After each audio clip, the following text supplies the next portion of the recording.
İsra ve Miraç'tan sonra Mekke'de hiçbir şey yumuşamamıştı. Aksine alayların dili sertleşmiş, itirazların tonu yükselmiş, davetin karşısındaki cephe daha da katılaşmıştı. Göğe açılan bir yolculuğun ardından yeryüzüne dönmek, Hazreti Muhammed için bir hafifleme değil, sorumluluğun daha da ağırlaştığı bir farkındalık olmuştu. Çünkü artık bu davetin yalnızca Mekke'nin sınırları içinde karşılık bulamayacağı iyice anlaşılmıştı. Namaz, bu dönemde Müslümanların hayatının merkezine yerleşmişti. Günde 5 kez baskının ve tehditlerin ortasında gökyüzüyle kurulan doğrudan bağ, onları ayakta tutan en güçlü dayanak haline gelmişti. Evlerde, dar alanlarda, gizli buluşmalarda kılınan namazlar, bir ibadetten çok, direnmenin ve var olmanın sessiz ifadesiydi. Ancak Mekke'nin kalpleri kapalıydı. Söz söyleniyor, hakikat anlatılıyor, fakat yankı bulmuyordu. Bu noktada Hazreti Muhammed, tebliğin yönünü genişletmesi gerektiğini net biçimde gördü. Hakikat yalnızca bir şehirde hapsedilemezdi. Mekke'de kapılar kapanmış olabilir, fakat Arap Yarımadası Mekke'den ibaret değildi. Her yıl hac mevsiminde farklı kabileler Mekke'ye geliyor, panayırlar kuruluyor, ticaret ve kültür hareketleniyordu. Bu, davetin Mekke dışına taşması için doğal bir imkandı. Hazreti Muhammed, hac mevsimlerinde gelen kabilelerle birebir görüşmeler yapmaya başladı. Onları çadırlarında ziyaret ediyor, soylarını, şehirlerini soruyor, ardından tevhidi anlatıyordu. Bu görüşmeler çoğu zaman kısa sürüyordu. Kimi dinliyor, kimi açıkça reddediyor, kimi de Mekke'nin baskısından çekinerek sessiz kalıyordu. Bazı kabileler daveti siyasi bir risk olarak görüyor. Biz seninle olursak Kureyş'i karşımıza alırız diyordu. Bazıları ise Arap Yarımadası'ndaki güç dengelerini hesaplıyor, bu davetin nereye varacağını kestirmeye çalışıyordu. Bu temasların büyük kısmı sonuçsuz kaldı. Ancak Hazreti Muhammed reddedilmekten yılmıyordu. Çünkü bu reddiyeler yanlış bir yol izlendiğini değil, doğru yerde, doğru zamanda karşılık bulunması gerektiğini gösteriyordu. Mekke'nin dışında bir şehir bu mesajı taşımaya daha açık olabilirdi. İşte bu arayışlar sırasında Yesrib'den gelen küçük bir grupla karşılaşıldı. Yesrib, Mekke'nin kuzeyinde yer alan, Evs ve Hazreç kabileleri arasında uzun süredir süregelen iç çatışmalarla yıpranmış bir şehirdi.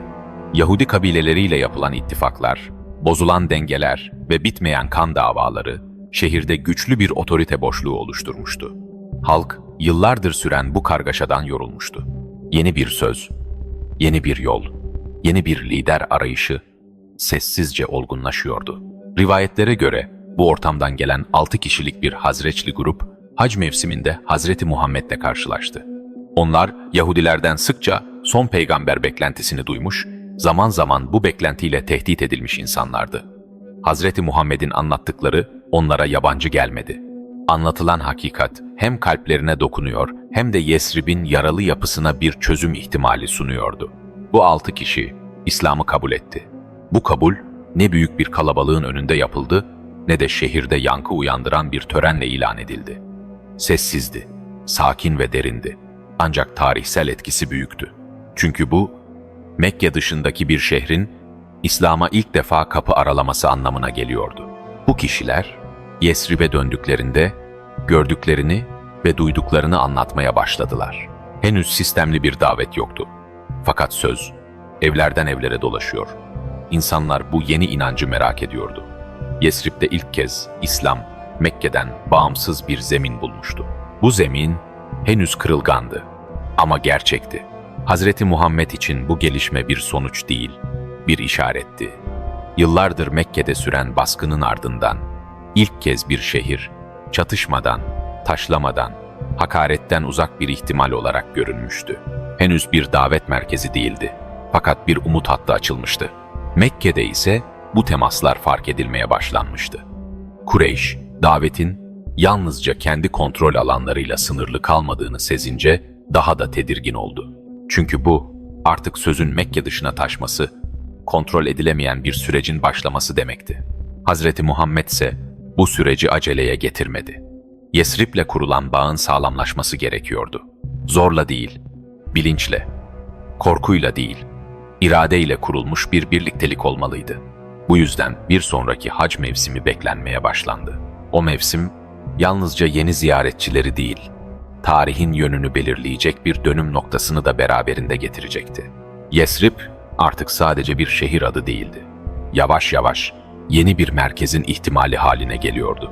Bir sonraki hac mevsimi geldiğinde Mekke bu gelişmenin farkındaydı ama neyle karşılaşacağını henüz bilmiyordu.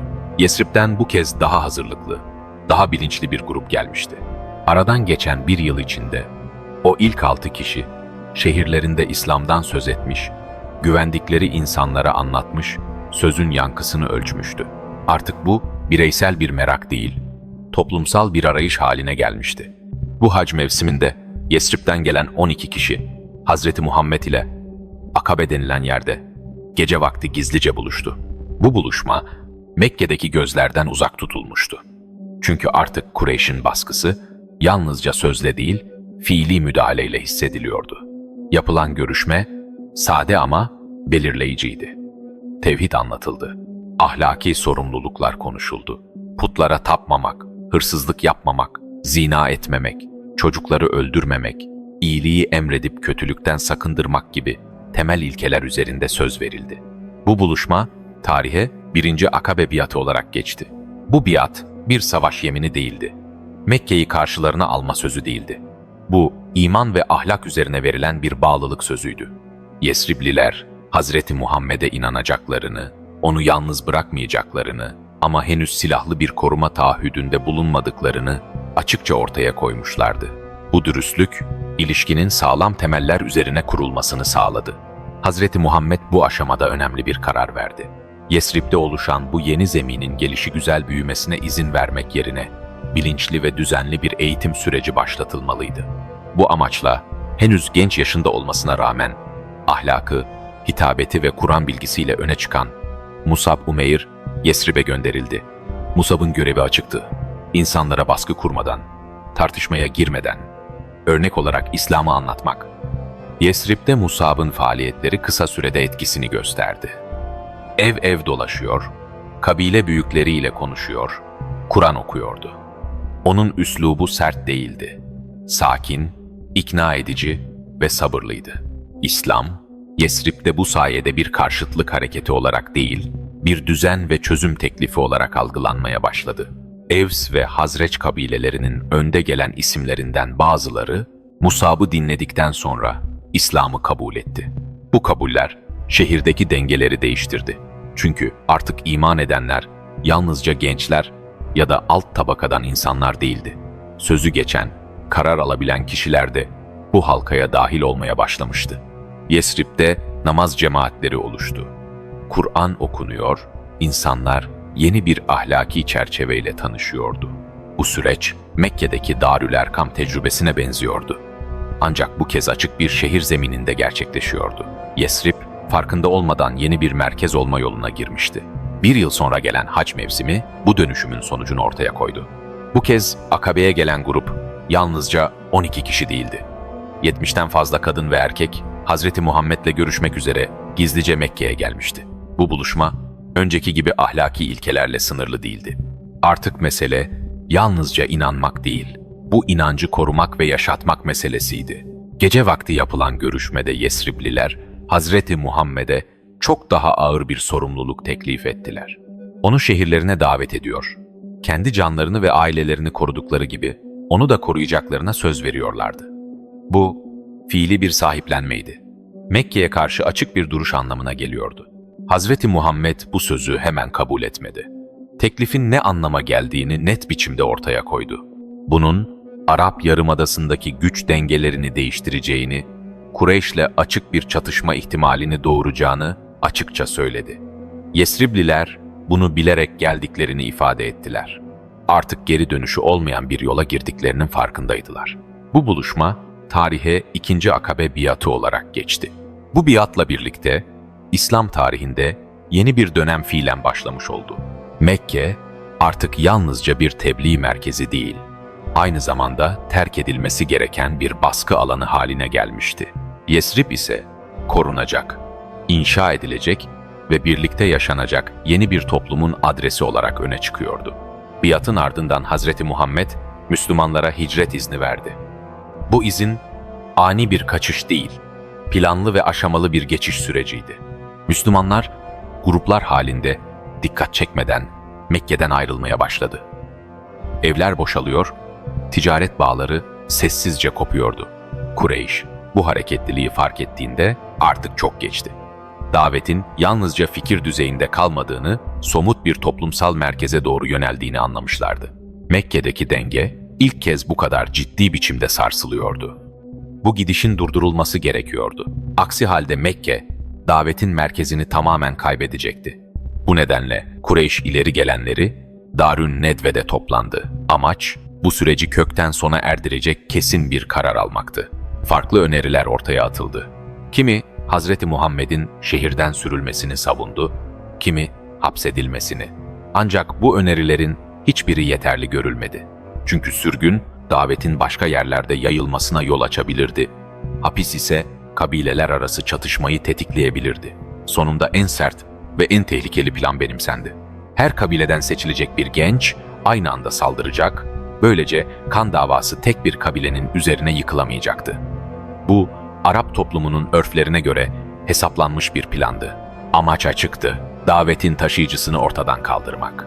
Bu karar alınırken Hazreti Muhammed hicret hazırlığını tamamlamıştı. O gece Mekke tarihinin en kritik gecelerinden biri yaşandı. Hazreti Muhammed planı haber aldıktan sonra evinden ayrılmadan önce bir düzenleme yaptı. Kendisini öldürmeye gelenlerin dikkatini dağıtmak için Hazreti Ali'yi kendi yatağına yatırdı. Bu sadece bir taktik değildi. Aynı zamanda emanetlerin sahiplerine iade edilmesini sağlayacak bir sorumluluk bırakışıydı. Çünkü Mekkeliler kendisine düşmanlık ederken bile emanetlerini ona teslim etmeye devam ediyordu. Gece yarısı evin etrafı kuşatılmışken Hazreti Muhammed evinden çıktı. Kur'an'da Yasin suresinde işaret edilen ilahi koruma bu anın manevi çerçevesini oluşturuyordu. Gözcüler fark etmedi. Plan boşa düşmüştü. Hazreti Muhammed doğrudan Medine yoluna çıkmadı. Önce Ebu Bekir ile birlikte Mekke'nin güneyindeki Sevr mağarasına yöneldi. Bu tercih, iz sürme ihtimalini azaltmak için bilinçli bir stratejiydi. 3 gün boyunca mağarada kaldılar. Kureyş, iz sürücülerle her yeri aradı. Hatta mağaranın ağzına kadar geldi. Ancak içeri girmediler. Bu an, tarihe geçen "endişe etme, Allah bizimle beraberdir" sözleriyle hafızalara kazındı. Bu süre zarfında erzak temini, haberleşme ve iz takibi titizlikle yürütüldü. Hicret, plansız bir kaçış değil, son derece bilinçli bir organizasyondu. Ardından yolculuk başladı. Sahil yoluna yönelindi. İz kaybettirildi, takipçiler atlatıldı. Yol boyunca yaşanan karşılaşmalar, hicretin yalnızca coğrafi değil, ahlaki bir yolculuk olduğunu da gösterdi. Süraka Malik'in takibi, ardından yaşananlar ve verilen güven sözü, bu yolculuğun ruhunu yansıtan önemli örneklerdi. Medine topraklarına yaklaşıldığında ilk durak Kuba oldu. Burada birkaç gün kalındı ve İslam tarihinin ilk mescidi inşa edildi. Bu, yeni dönemin sembolik başlangıcıydı. Artık Müslümanlar yalnızca korunacak bir topluluk değil, inşa edecekleri bir toplumun eşiğindeydi. Medine'ye giriş günü geldiğinde şehir tamamen ayaktaydı. İnsanlar sokaklara dökülmüş, günlerdir yolları gözlüyordu. Hazreti Muhammed'in gelişi, bir liderin gelişi gibi değil, bir umut merkezinin gelişi gibi karşılandı. Evlerin damlarından bakanlar, çocuklar, kadınlar, yaşlılar, herkes bu anın farkındaydı. Talal Bedru Aleyna sözleriyle karşılanan bu giriş, İslam tarihinde yeni bir safhanın açıldığını ilan ediyordu. Medine artık Yesrib değildi. Farklı kabilelerin, farklı inançların, farklı çıkarların bir arada yaşadığı bu şehirde ilk iş düzeni tesis etmek oldu. Kısa süre içinde yapılan anlaşmalarla şehirdeki Müslümanlar, Yahudi kabileleri ve diğer unsurlar arasındaki hak ve sorumluluklar belirlendi. Tarihe Medine Sözleşmesi olarak geçen bu metin, yalnızca bir barış belgesi değil, çok dinli, çok kabileli bir toplum için hazırlanmış ilk yazılı anayasal düzenlemelerden biriydi. Artık Müslümanlar, savunmasız bir azınlık değil, hukuki kimliği olan bir topluluktu. Ancak bu yeni düzen, Mekke tarafından görmezden gelinmeyecekti. Medine'de kurulan bu yapı, ticaret yollarını, siyasi dengeleri ve bölgesel güç ilişkilerini doğrudan etkiliyordu. Gerginlik kaçınılmazdı. Karşılaşmalar artıyor, sınırlar yoklanıyor, taraflar birbirini ölçüyordu. Ve tarih yavaş ama kesin adımlarla yeni bir safhaya ilerliyordu. Artık sırada yalnızca inanç ve sabır değil, bu inancı savunmanın ne anlama geldiğini gösterecek büyük bir yüzleşme vardı. Bu yüzleşmenin adı henüz söylenmiyordu. Ama yönü belliydi. Bedir'e giden yol sessizce açılmıştı.